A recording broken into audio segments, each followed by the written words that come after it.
Hello, Hans Westman here again, and it is all about learning the ins and outs of Blender at a very basic level.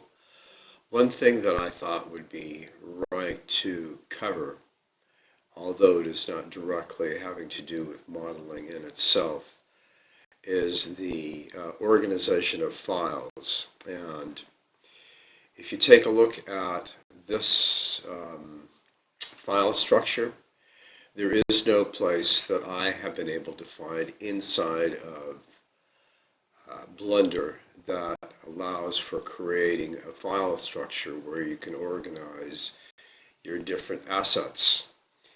So what I have done here is just offering a picture of browser folders that could be a structure that you could work with.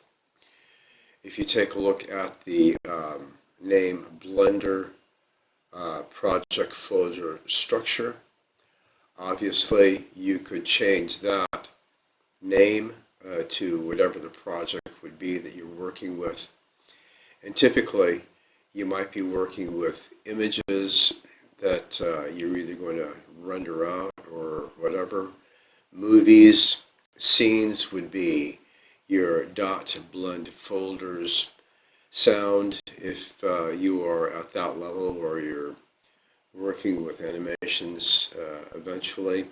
And as far as images that you would be using for your texturing, uh, once you get to that level, these are this is a folder that you could save those to. These naming conventions are typical for Maya. That's where I got this, and that's what I'm mainly used to.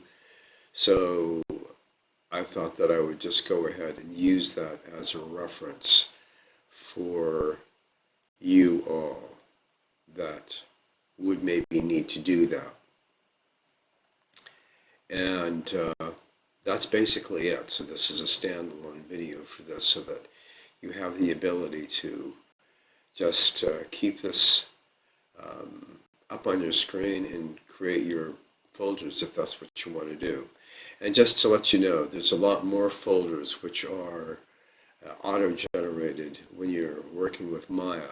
But these are the basics that I consider would be the most essential for when you're working with the software.